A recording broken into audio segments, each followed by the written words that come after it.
Bonjour tout le monde. Aujourd'hui, on va accueillir M. Copain-Etienne.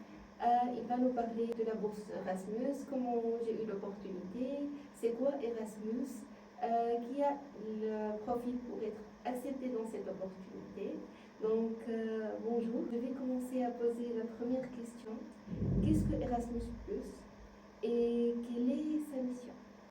Alors le programme Erasmus est un programme européen, donc financé par l'Europe, qui permet pour l'enseignement supérieur d'effectuer des mobilités intra-européennes avec le programme AC131, mais également des mobilités extra-européennes en faisant venir des étudiants d'écoles partenaires à travers le programme AC171.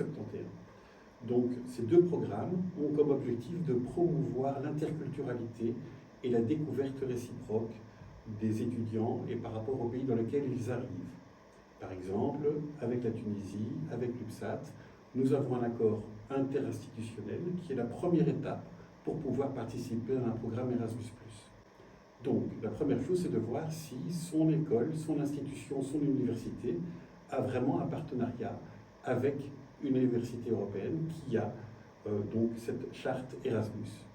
Une fois que cet accord est existant, eh bien, c'est à l'institution qui envoie l'étudiant de proposer des étudiants d'échange, puisqu'on parle bien de programme d'échange, ce qui veut dire que les étudiants viennent chez nous pour suivre des cours pendant un semestre en général. Cela veut dire aussi que ces étudiants ne sont pas régulièrement inscrits chez nous, mais qu'ils sont en programme d'échange, ils restent inscrits dans leur université de départ. Ça, c'est vraiment important à comprendre. La conséquence positive, c'est qu'il n'y a pas de frais d'inscription à payer dans l'université européenne dans laquelle ils viennent, puisqu'il y a un accord interinstitutionnel qui le permet. Merci beaucoup. Et à quel moment les étudiants vont commencer à se préparer? Parce qu'on a entendu qu'il y a des étudiants qui ont réussi leur bac, et félicitations pour eux, et ils veulent maintenant devenir des étudiants d'échange et veulent bénéficier des opportunités comme ça. La première chose à faire, c'est de se renseigner auprès de l'université dans laquelle ils vont s'inscrire s'ils sortent du bac, et de regarder quelles sont les possibilités Erasmus. Alors peut-être que pour certains qui n'ont pas encore choisi leur université, c'est peut-être un critère de choix, de voir quels sont les partenaires existants de cette université ou de cette institution, et regarder vers quels sont les pays de destination en Europe qui sont accessibles. Alors avec la Tunisie, c'était facile de venir en Belgique, puisque nous avons tous les deux un enseignement supérieur francophone. Donc là, il n'y a pas la barrière de la langue. Ça, c'est une première bonne chose. Maintenant, je pense que la principale démarche à faire, c'est une préparation sur soi-même. Je pense qu'il faut d'abord être prêt à partir. Et prêt à partir, c'est, comme l'a dit Yasmina dans sa petite vidéo tout à l'heure, c'est d'abord être prêt à affronter un peu l'inconnu. Ça, c'est vraiment important parce que pour beaucoup d'étudiants, même étudiants européens, même les étudiants belges, la mobilité Erasmus, c'est parfois la première mobilité où on est seul. Donc il faut pouvoir avoir cet esprit d'autonomie et oser se lancer. Ça, c'est une des premières choses pour pouvoir bien se préparer. Ensuite, on suit les étapes administratives qui sont prévues. On essaie d'avoir les meilleurs scores possibles dans ses cours pour pouvoir être choisi par son université de départ. Et puis on se lance.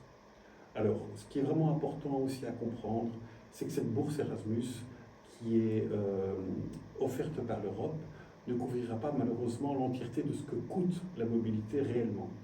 On peut dire que c'est un coup de pouce, un gros coup de pouce, mais que ça ne va pas tout couvrir. Et il faut bien penser qu'il faut pouvoir avoir un petit peu d'argent de côté, grâce à la famille, grâce à un travail, un job, mais il faut pouvoir avoir un peu de sous sur le côté pour pouvoir réaliser pleinement cette mobilité. C'est vraiment très important. Aussi, j'ai remarqué que les jobs étudiants ici donnent bien. J'ai remarqué ça oui, effectivement. avec mes amis et tout. Donc, oui. Qu'est-ce que la différence entre deux systèmes d'enseignement tunisien? Alors, je pense que le système d'enseignement supérieur en Tunisie ressemble très fort au système français. La différence principale que je pourrais pointer entre les deux systèmes, c'est que notre système ici, en Belgique, en haute école, est un système qui est vraiment orienté sur la pratique. Il y a des cours théoriques, mais très vite les étudiants appliquent ce qu'ils ont vu en théorie. Il y a toujours une relation entre les deux, et il y a des stages qui sont vraiment importants. Il y a des cours ici dans les laboratoires, des TP, Et c'est ça qui fait un peu notre caractéristique. Et c'est aussi ce qu'on entend souvent dans les témoignages des étudiants qui viennent chez nous, c'est l'importance de la pratique. À propos, le master, est-ce que c'est possible d'avoir une opportunité Erasmus? Là, malheureusement, non, puisque là, on est dans le cadre d'une inscription régulière pour pouvoir suivre un master. Dans ce cadre-là, on n'est plus dans un étudiant d'échange, on n'est plus un étudiant d'échange, et on sort du programme Erasmus. Donc, ça ne veut pas dire que c'est impossible, ça veut dire qu'il faut au minimum avoir réussi ce que nous on appelle le bachelier, donc les 3 ans qui précèdent le master, et faire une demande d'inscription en tant qu'étudiant hors Europe pour venir suivre le master. Alors, il est possible qu'à l'analyse du programme, on demande à ce qu'il y ait des cours supplémentaires qui soient suivis par l'étudiant. Et je sais qu'il existe un certain nombre de places qui sont réservées aux étudiants hors Europe dans les programmes. Mais ces places, il faut être honnête, ne sont pas très nombreuses. Je pense que les étudiants développent grâce à cette opportunité. Alors, je pense que les compétences principales qui sont développées par les étudiants sont les compétences dites transversales, ce qu'on appelle les soft skills en anglais. Ce sont des compétences d'autonomie, surtout l'autonomie, c'est vraiment important. L'étudiant apprend à être autonome. Comme je le disais tout à l'heure, c'est souvent la première sortie seule en dehors du pays pour l'étudiant. Donc, il y a un gros travail d'apprentissage de l'autonomie qui se fait en général très bien. Ça passe toujours par une phase où on se sent tout perdu au début. C'est tout à fait normal. Et puis, on retrouve en soi-même les ressources pour avancer. Et je pense qu'une fois qu'on a trouvé ces ressources, on est prêt à affronter beaucoup plus de choses. Donc ça, c'est vraiment un aspect important, c'est l'autonomie. Et ce qu'il en résulte, à la fin de la mobilité, d'après les témoignages de nos étudiants, c'est une augmentation de la confiance en soi. Et ça, je pense que c'est vraiment très important dans la vie professionnelle ou personnelle d'ailleurs. Et est-ce que vous choisissez un profil important ou ça dépend des notes, ça dépend des points de crédit pour dire, ah, on va choisir cet étudiant comme un étudiant d'échange?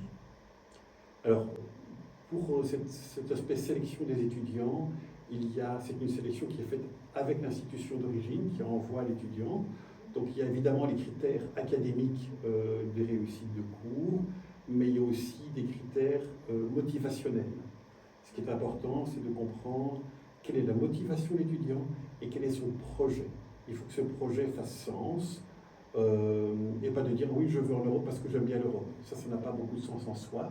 Mais on vient ici parce qu'on a un projet précis, ou bien en Tunisie ou en Belgique, peu importe, où on vient chercher chez nous des techniques en kiné, par exemple, qu'on ne trouve peut-être pas forcément ailleurs.